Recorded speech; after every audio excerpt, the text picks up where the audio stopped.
গ্রামের এক কোণে ছোট্ট টিনের ঘরে থাকত বুড়ি রহিমা। ঘরের পাশে ছিল বিশাল একটা লিচু গাছ। গাছটা এত পুরনো ছিল যে গ্রামের সবাই বলতো এই গাছ নাকি বুড়ির স্বামীর হাতে লাগানো। প্রতিদিন সকালে বুড়ি গাছটার নিচে বসে বলতো, কিরে, ঝোপের আড়ালে কারা? মনে করছিস বুড়ি চোখে কম দেখে? এই চোখের তেজ তোরা চিনিস না।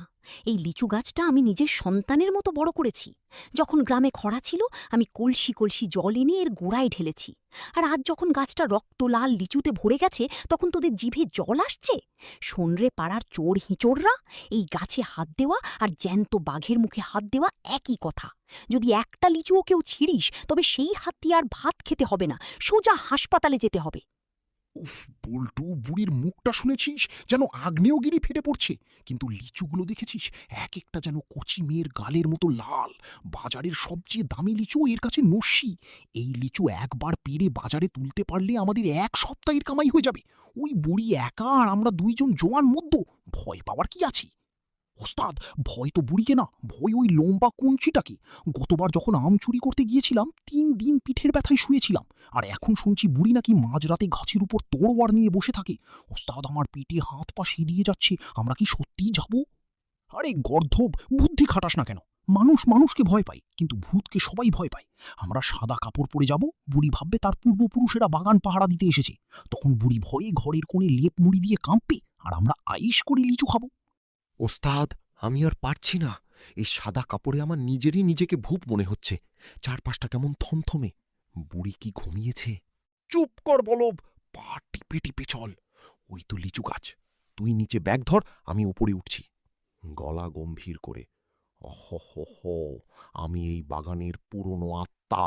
যে লিচু খাবে তার কলিজা আমি ছিঁড়ে নেব। ওরে আমার আত্মা রে, তোর কলিজা ছিঁড়তে হবে না। তুই আগে আমার এই স্পেশাল গোবর পঞ্চামৃত খেয়ে নে। তুই যদি ভূত হোস, তবে আমি ডাইনিদের সর্দারনি। এই নে উপহার। আরে বাপরে, এ কি গন্ধে তো প্রাণ যায়। বল্টু পালা, এই বুড়ি তো মানুষ না, এই সাক্ষাৎ জাদুকর। সব বুঝতে পেরেছে। কি হে পচা, গায়ের থেকে এমন ভুরভুর করে সুগন্ধ বেরোচ্ছে কেন? কোনো আতর মেখেছ নাকি? নাকি বুড়ির বাগানের বিশেষ আশীর্বাদ মাথায় পড়েছে?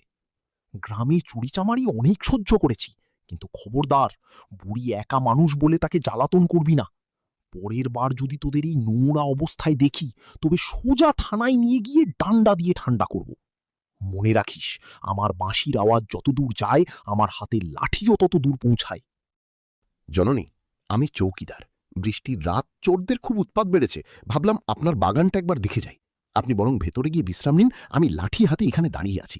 কোনো শালা আসবে না আজ। বাবা চৌকিদার, তোমার মতো পরোপকারী লোক এই গ্রামে আর নেই। খুব ভালো হলো তুমি এলে। তবে শোন, এই গাছের ডালে একটা মস্ত বড় মৌমাছির চাকে আজ আমি ঢিল মেরেছি, চোর তাড়ানোর জন্য। তুই যদি সাবধানে উঠতে পারিস, তবে মগ ডালের বড় থোকাটা তোর জন্যই রেখেছি। যা বাবা, ওপরে উঠে পেরে নে। মৌমাছি? সর্বনাশ! ওরে বল্টু, ব্যাগটা শক্ত করে ধর, আমি কোনো মতে লিচু নিয়ে নামছি। কি রে পচা, মৌমাছি খুঁজতে এসে আমার জালে আটকা পড়লি? এবার কেমন লাগছে? সারা রাত এই জালে ঝুলেই থাক। তোকে কি আমি চিনি না? তোর গলার শ্বাসনি তো আমি বুঝেছি। তুই বুড়িমা, কি? আমাদের ছেড়ে দাও। আমরা লোভে পড়ে গিয়েছিলাম। লিচু তো দূরের কথা, সারা রাত এই জালের ভেতর মশার কামড় খেয়ে আমাদের জান শেষ। আমরা আর কোনো দিন আপনার বাগানের ছায়াও মারাবো না। হ্যাঁ মা, আমি হার মানলাম। আপনি বয়সে বড় হতে পারেন, কিন্তু বুদ্ধিতে আপনি আমাদের সবার বাপ। আমাদের ক্ষমা করে দিন। শোন পচা, শোন বল্টু, চুরি করে পাওয়া জিনিসের স্বাদ সাময়িক, কিন্তু পরিশ্রমে জিনিসের স্বাদ চিরকাল থাকে। তোরা জোয়ান ছেলে, কেন চুরি করবি? আমার এই বাগানটা দেখাশোনা করার কেউ নেই।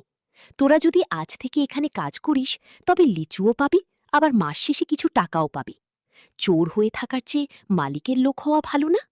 আপনি আমাদের চোখ খুলে দিয়েছেন মা। আজ থেকে আমরা চোর নই, আপনার বাগানের পাহারাদার।